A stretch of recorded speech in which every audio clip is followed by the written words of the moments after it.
Chers amis, bonjour. À partir de maintenant, j'ai de nouveau des exemplaires de la poule aux œufs ne dort que d'un œil, et donc je vais vous lire de temps en temps un chapitre par-ci par-là. Je rigole en fait parce que je viens de relire une fois le chapitre que je vais vous lire, et rien qu'à la relecture, déjà je me marre. Bon, bref. Crise cardiaque chez les volailles. Ce jour-là, j'avais décidé de sacrifier mes coqs de Pavilly. Les poules, elles, je ne les tuais jamais, j'attendais qu'elles pondent. Elles mouraient de leur belle mort ou d'un accident de renard, bien plus souvent. Une fois les coqs arrivés à maturité sexuelle, à part sauter sur tout ce qui avait le croupion en l'air, ils ne pensaient guère à autre chose, au point d'en perdre l'envie de manger.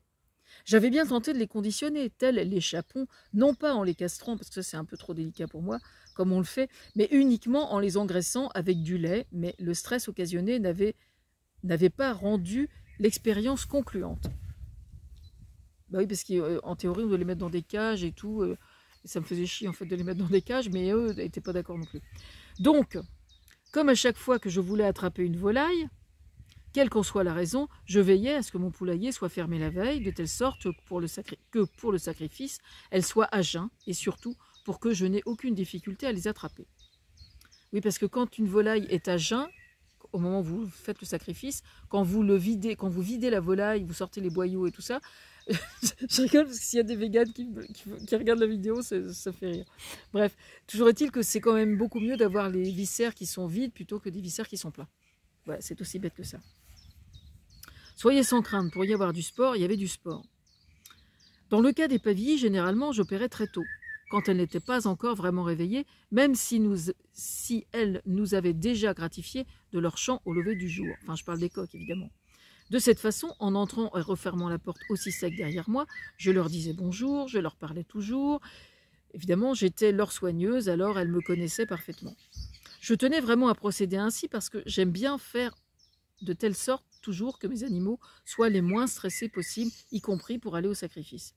Ma grand-mère, qui élevait elle aussi des volailles, m'avait transmis par l'intermédiaire de ma mère une méthode pour attacher les pattes des poules brièvement, comme pour les emmener au sacrifice.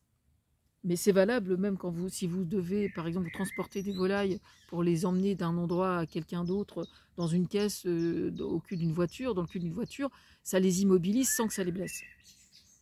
Cette méthode, qui consiste à fabriquer des liens pour les attacher, présente l'énorme avantage de ne pas blesser du tout les animaux aux pattes. Mais ne faites pas comme moi, qui un jour, ayant ainsi pratiqué, avait confectionné mes liens avec un tissu plus que mûr, comme disait mon grand-père à sa femme. Elle était couturière. Je n'ai pas connu ce grand-père-là, mais l'anecdote nous a toujours été racontée et ma mère rigolait à chaque fois. Elle était couturière et quand il voulait la mettre en rage, il prenait un tissu qu'elle cousait, puis le posait devant la lumière de la lampe en le tendant entre ses deux mains. Et en rigolant, il lui disait « Tu vois bien que c'est de la merde ton tissu, regarde, on voit le jour à travers. » Et oui, comme c'est amusant, qu'avant l'avènement de télévision et d'internet, des conneries de tous les jours suffisaient à nous faire rire. Ah, c'était mieux avant. Non, je déconne. Il s'agit d'utiliser un chiffon quelconque et de découper les lanières d'environ 2 ou 3 cm de largeur. Et ce jour-là, donc, le chiffon utilisé était trop usé et quasiment en décomposition, sachant que je n'utilise souvent que du coton, donc évidemment.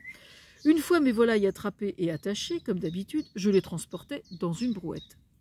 Quoi de plus normal.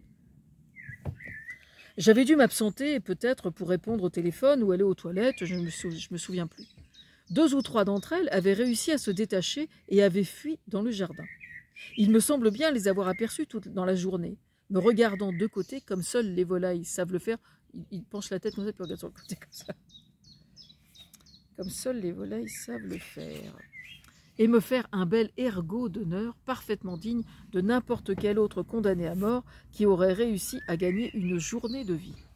Imaginez donc la scène, qui plus est.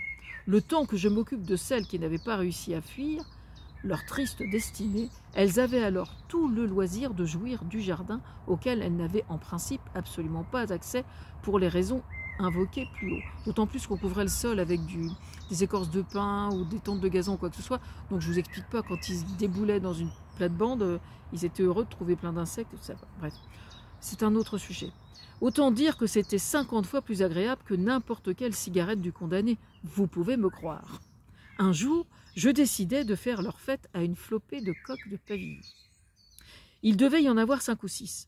Dans la brouette, donc, un amas de plumes et d'aigrettes, toutes plus somptueuses les unes que les autres, avec les reflets verts, les pavillons d'oreilles blancs et les crêtes écarlates. Puis, arrivant à hauteur de ma cuisine, je vis que l'un des coqs venait de mourir.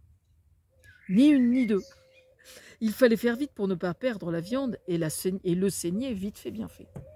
J'attrapais mes ciseaux et je le saignais aussitôt avec le bol en dessous pour recueillir le sang. Puis après, on coupe avec un couteau bien coupé à la verticale et puis on mange ça avec de l'oignon. Ça s'appelle la farce. Voilà. Les gens qui tuent leur volaille savent de quoi je parle. L'après-midi même, ces mêmes ciseaux découpaient les plus délicates dentelles. Bon, ça va, je déconne. Toutefois, le plus drôle ne réside pas dans l'anecdote, mais dans l'expression de mon psy quand je lui ai raconté l'aventure qui, pour moi, somme toute, n'avait rien d'extraordinaire. Le pauvre petit citadin, à qui je devais tout apprendre, par contre, en était tout retourné. Et je dois dire que ça m'avait fait beaucoup rire. Et c'est encore le cas aujourd'hui, à chaque fois que j'y repense, je suis morte de rire. Je précise que tuer mes volailles n'a jamais été mon fort. Voir la chanson de Thomas Fersen, Né dans une rose, ça en dit long. Mais je n'avais pas vraiment le choix. Ensuite, j'ai trouvé un abattoir. Aujourd'hui, il existe, je le sais, ce qu'on appelle une pince à sacrifier, qui est, paraît-il, bien pratique. Oui, j'étais bien contente d'avoir trouvé quelqu'un qui acceptait de me les tuer après, parce que ça n'a jamais été mon fort de tuer les volailles.